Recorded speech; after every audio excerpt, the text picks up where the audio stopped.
Well, thank you all again for joining us. It's such a treat to see you.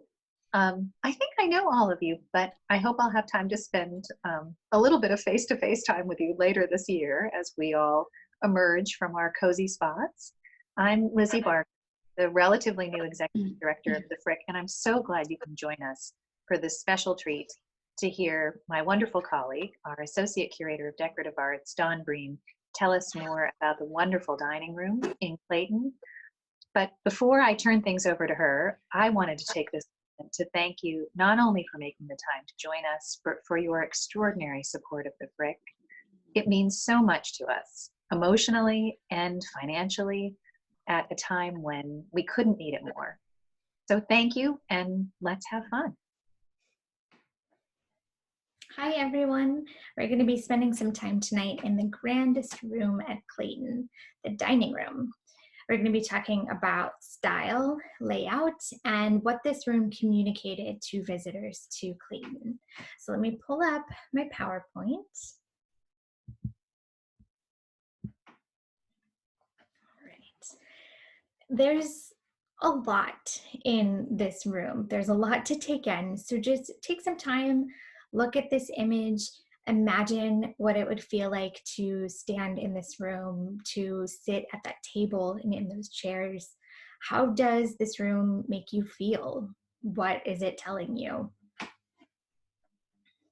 I know that over the past few years, I've heard a lot of comments about this room. It gets a lot of oohs and ahs when people come in, and people have described this room as grand, dark, overwhelming, impressive, that there's a lot of wood. This room is absolutely meant to feel grand, to be really impressive. And this room is where the family dined every night, but it's also a public room where formal entertaining took place. And as such, the dining room is really one of the most splendid rooms in the house. And just think about the people who sat in those chairs. Henry Clay Frick himself, Andrew Carnegie, Andrew Mellon, Theodore Roosevelt, George Westinghouse. But I will concede that to some modern eyes, this room can feel dark and dreary, maybe old-fashioned and overly elaborate. But I want to spend some time tonight breaking down the style of the room and talk about how and why it looks the way that it looks. So we'll start by talking about domestic architecture and design during the 19th century. There are some really powerful social and cultural ideals surrounding the importance of the home. It was an emblem of social status. It was a tangible symbol of one's success, as well as a formative environment for your family. So there is increased importance in the 19th century placed on how one decorated one's home. And at the same time, thanks to the Industrial Revolution and increased production of goods, there is an abundance of styles to choose from. And each one of these styles had their own set of cultural ideals, expectations, and ambitions associated with them. So the style that you chose said a lot about you and how you wanted others to perceive you. And the 19th century is primarily a period of revivals: Neoclassicism, Gothic revival, Rococo revival, and the Renaissance revival. This interest in the past really reigned supreme, and its popularity was spurred on by a lot of different things, including antiquarianism, nationalism, and romanticism. And this looking to the past is really this nostalgic, romantic escape from the modernity of industrialized modern society. So you might often get these historicist motifs intermingled with aesthetic or Japanesque or Art Nouveau motifs. And because those stylistic choices abounded, you often get a variety of completely unrelated motifs, often seen on a single object. In the 19th century, more is more, and the more the merrier, which is why I love the 19th century. So while our modern eyes might see revivalism and historicism as old-fashioned today, it had a very different reputation in the 19th century. A lot of people, particularly art critics, believed that art, and industrial art in particular, had slowed down or become stagnant. Revivals were a way of studying the past, mastering those principles, and then adapting them to create something new. And that was really the primary goal for a lot of art critics at the time. And in this way, revivalism is modern, because the goal is not to slavishly copy the past, but you're supposed to study, master the principles, and then apply them to something new and true to your modern era. And I love the quotes that you see on the screen here. They kind of put revivalism within a 19th century context. So who do we have to thank for the style at Clayton? While Mr. and Mrs. Frick were very involved in the design of their home, the primary responsibility was on this man, Frederick Osterling, who they chose to renovate Clayton in the early 1890s. Osterling was only 25 years old when he received this commission from the Fricks. He had a lot of success early on in life. He worked in the office of Joseph Stilberg, a prominent Pittsburgh architect. He was published in an architectural journal at 18, and then he spent time studying and traveling in Europe before establishing his own practice in Pittsburgh in 1888. So even though he had only been operating for 2 years at the time the Fricks commissioned him, he had a number of notable clients.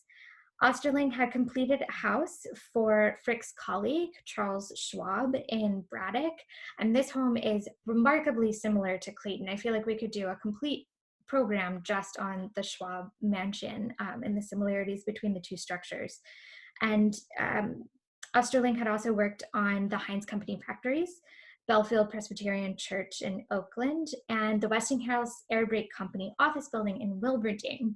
So a lot of associates of Frick's, which is likely how he came to know of Osterling.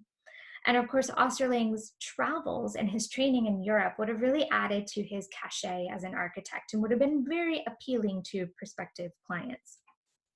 So just as a reminder, here is what Clayton looked like prior to Osterling's remodel. It's a relatively modest 2-story Italianate structure with 11 rooms. And this is what the house looked like. It was built around 1870. Henry and Adelaide purchased it in 1882 and moved in 1883. It's very representative of circa 1870 architecture in Pittsburgh.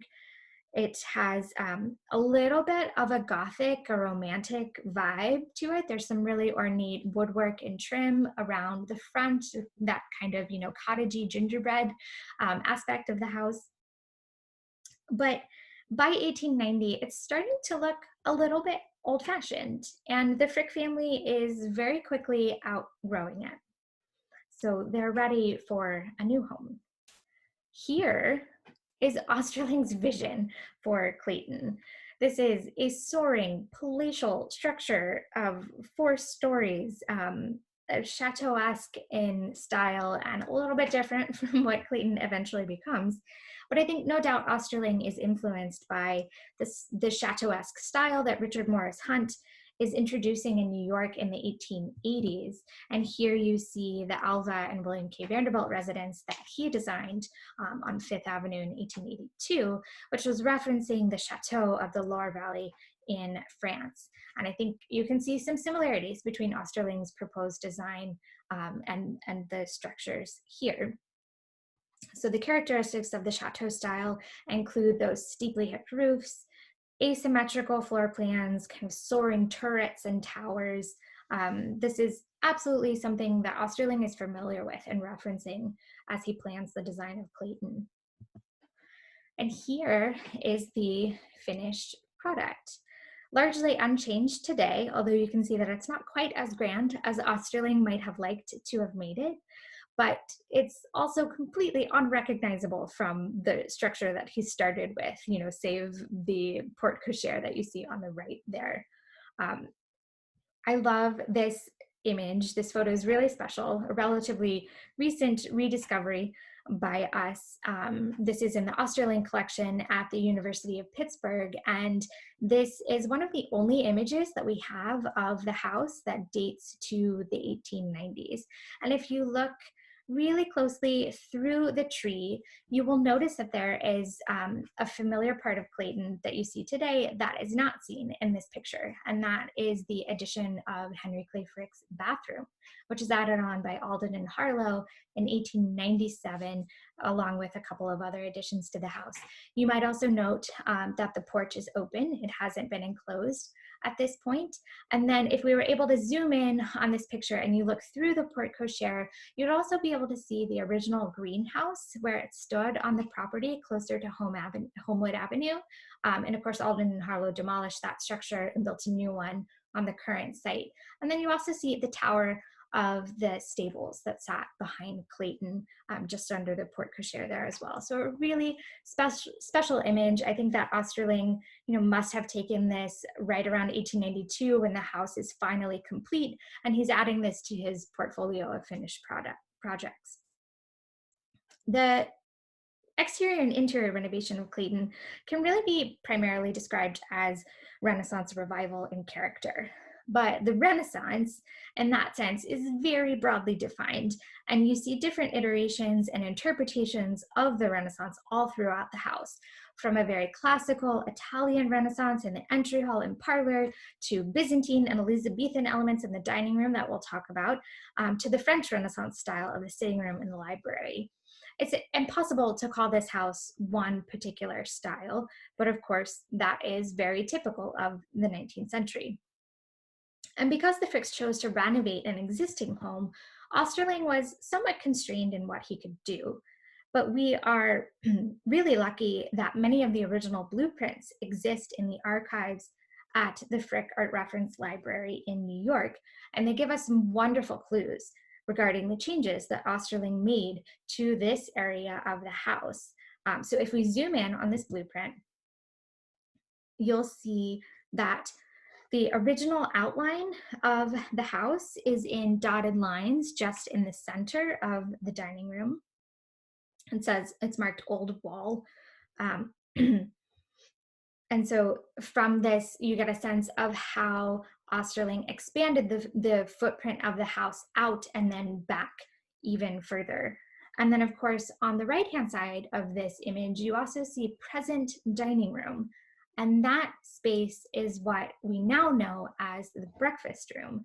So from the scale of that space to what Osterling creates, he's definitely enlarging their dining, formal, entertaining space. So they're certainly expecting some grand parties and dinners to be held in the renovation of Clayton. And here you can also see one of the original elevations, really close to what ends up being executed for Clayton. Just wonderful graphic quality to this image. And we're going to revisit this at the end of the presentation as well. And the splendor of Osterling's renovation is truly manifest in the dining room. Everything in this room, the Honduran mahogany woodwork, the furniture, the window transoms, the light fixtures, the embossed leather frieze, the velvet draperies, all of this was designed by the architect as a congruous whole. And the overall effect is one of romantic historicism with an emphasis on Renaissance revival, but the specific motifs kind of borrow from different eras, which we are going to explore. And we know that everything was designed by Osterling because of extant design drawings that remain in our collection, like this one. This gorgeous watercolor shows an early rendering of his design for the dining room. It's a little bit different than what ends up being executed. His vision is clear, and that built-in sideboard, is so similar to what ends up being created for Clayton. And this trend of architects kind of designing all aspects of a house is increasing in the 19th century. It's becoming quite common for architects to control every facet of an architectural commission in order to create that harmonious effect. They want to convey a unified design and give all aspects of art, from the walls to the draperies to the furniture, the form, beauty, and harmony that they're trying to convey. And in this way, it's really their ultimate synthesis of their design. And this would become far more common into the early 20th century as well. This appears to be a slightly later iteration of the elevation for the dining room in its more final development. The details of the woodwork match what currently exists in the house, and the layout of the room is exactly as you encounter it, with the 2 sliding doors, one into the entry hall and one into the service hall there, and that built-in sideboard. So in his design, Osterling is pulling from a design vocabulary that a lot of people at the time would have been very familiar with. The 19th century sees an increased interest in classical and Renaissance art, spurred by archaeological discoveries in Greece, Italy, and Egypt, as well as the Renaissance architecture of the 15th and 16th centuries, which is, of course, itself inspired by ancient Rome. So in that way, it is a revival of a revival.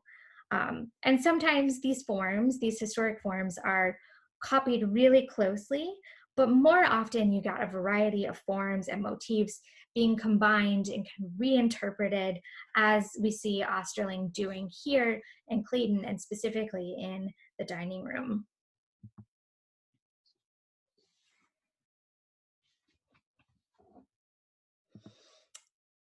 And of course, classical ideals and the Renaissance style were particularly appealing because they were perceived as the highest achievement in the arts. It's an apex moment where art is completely pure and true and kind of hard to improve upon. And the style is also considered very sophisticated and erudite. It held these scholarly qualities of authority and intelligence.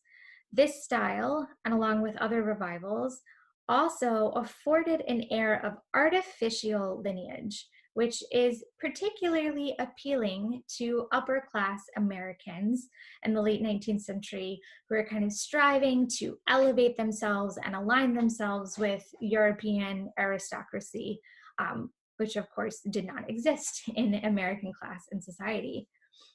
So I think with those ideas in mind, you can see why this particular style might have been really appealing to Frick, as he assumed his position of industrial power and his social status ascended with it.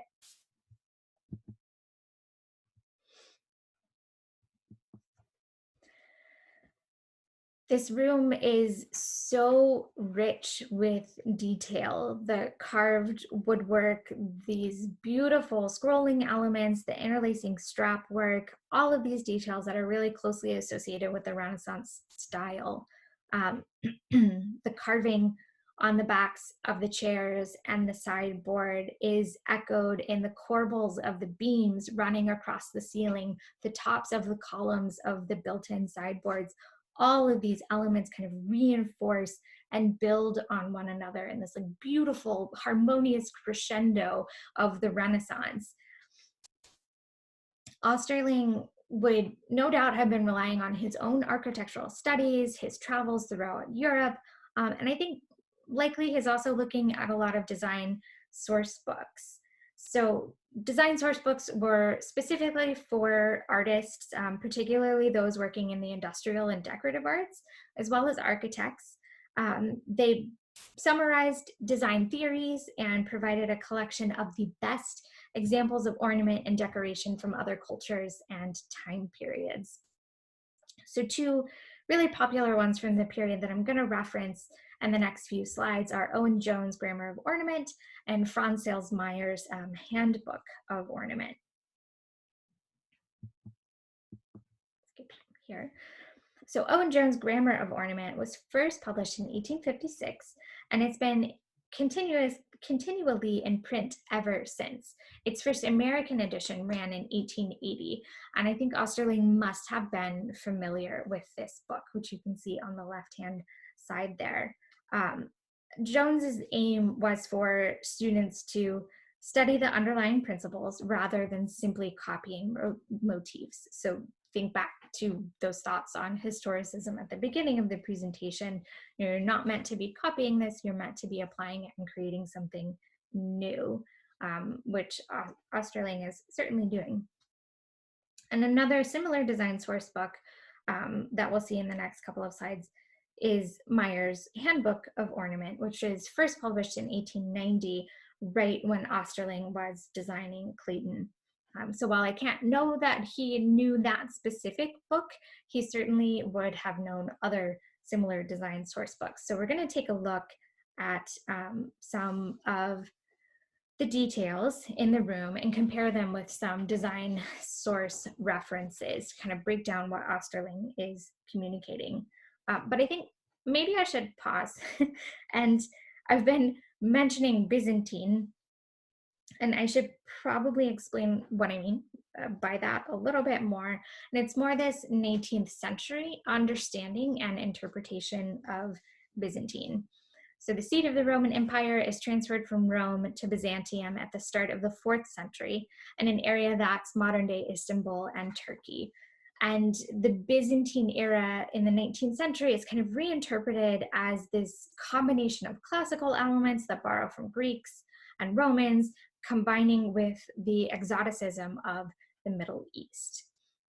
The dissolution of the Ottoman Empire is also happening in the late 19th century, and I think that contributes to kind of Byzantine influences re-entering artistic interests of makers in the late 1900s. So you can see these Byzantine ornament and style decorations being published in Grammar of Ornament and other design source books. So let's get back to looking at some of those particular details. Okay, let's start with we'll start with the scrolling leaves and the foliage on the carved woodwork and also on the hardware all throughout the built-in furniture. So of course, natural ornamentation like this has been used since the dawn of time, but what differs across cultures and time periods is really the degree of realism used in depicting that natural ornament. So the middle examples that you see on the page on the left-hand side are examples of Byzantine and Romanesque. And these are most closely related to what's seen in the dining room. They are more stylized and flattened, kind of reduced to their geometric elements, more so than they are realistic looking. So unlike, think about the more classical example of the scrolling foliage on the Lincrusta in the entry hall, this is more flat in character. So Osterling is definitely pulling specifically from this era of Renaissance design. And then, of course, the beautiful interlacing strap work that decorates the cabinet doors of those built-in sideboards, decorated with these rondels and rosettes, which are the inset decorations on those doors. And kind of each one of those, you could almost find not quite a one-to-one influence in the Grammar of Ornament or Ressigne's illustrator guidebook as well. But you can tell, again, that Osterling must have been familiar with these kinds of images and is absolutely referencing them as he's creating the design for the dining room. The grills above the windows, and here is a nice example where you can see that carving on the corbels across the beams on the ceiling as well. But these grills above the windows also borrow from those same details that you saw on the sideboards. They have these elements of the Byzantine and Romanesque revivals, that interlacing strap work, that kind of scrolling decoration, the rondels and the foliage. You can see how everything is kind of referencing everything else around it and building to this harmonious whole. And I have to point out, because I think that this is a feature that a lot of people don't appreciate when they're standing in the dining room, but those grills are sterling silver on top of what might look like stained glass, but is actually a really thin sheet of alabaster that gives a beautiful color and shine when the sun is shining through those windows. I think I get a lot of questions about the fireplace. I think a lot of people think that it looks out of place and doesn't feel in character with the rest of the room. And it might look a little discordant to our eyes, but it is indeed based on ancient Roman architecture as well. So I'll share an image here of ancient aqueducts erected in France by ancient Romans in the 1st century. So you have that big rounded arch that's quite similar to the shape that you're seeing here in the fireplace. And then I think Osterling is also looking to Romanesque architecture, which is kind of an adaptation of ancient architecture interpreted through medieval Europe. So again, he's kind of reviving a revival here. But in this architecture at Winchester Cathedral, you can see that same heavy round arch and that kind of very spare style that almost feels modern to us because it is so restrained in shape. And then, of course, I have to reference Richardson's Allegheny County Courthouse, which of course is completed only a few years before Osterling starts working on Clayton. So I think it's safe to say that he was likely very familiar with this building and could also be referencing these shapes in his design for the fireplace as well. And I think these are wonderful comparisons. So one more aspect of the room, as we've learned already, one of the defining characteristics of 19th century design is the penchant for combining these seemingly disparate motifs and time periods together. So we can't say that everything in this room is Byzantine or Romanesque. We're going to take a look at the dining room chairs, and here you see a collection of Osterling's designs, different iterations of the chairs before he arrived at his final chair design. So the carved top motif along the top features that scrolling foliage that we've already been looking at with the Byzantine naturalistic motifs, but the form itself really borrows from baronial chairs of an earlier era. And here you can see the chairs that were created compared with a Spanish Renaissance chair from the early 17th century, and kind of compare their arm press, that shape of the top, those finials on the backs of the seats as well. There's a conversation happening between these two objects. But I will also point out, if you kind of only look at the chairs that Osterling designs, there's this fluidity and organic quality to the naturalistic decoration of those scrolls across the top. And that expressiveness, to me, really heralds the Art Nouveau movement in America. So there are just so many different elements at play in the design of this one room, and Osterling is synthesizing all of these various influences into this one, beautiful whole. So there's still more.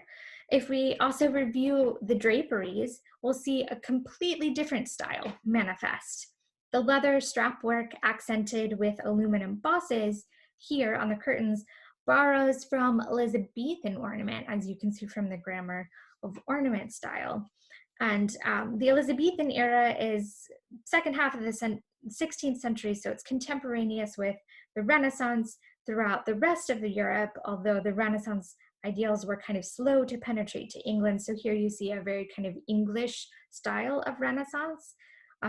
So you can combine them with the other Romanesque, the Byzantine and Elizabethan. Everything is kind of borrowing from the same feeling while still being from different cultures and different eras.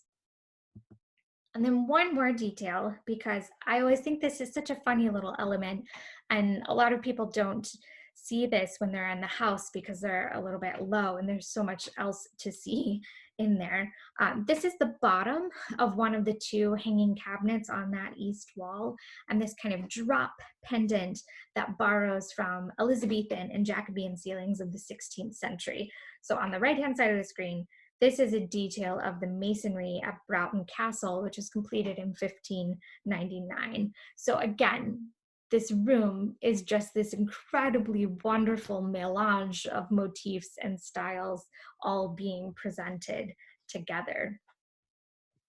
So I can't resist ending on a little detail and going back to, I told you we were going to go back to this blueprint. And I want to share something that a lot of you probably have no idea even exists, although a few of you might already know this one. So if we zoom in, this is just one elevation from that bigger blueprint, but if we zoom in on one detail, you'll see that it says secret panel here. And indeed, there is a secret panel in the dining room at Clayton. This is a locking door that opens to a really shallow cabinet.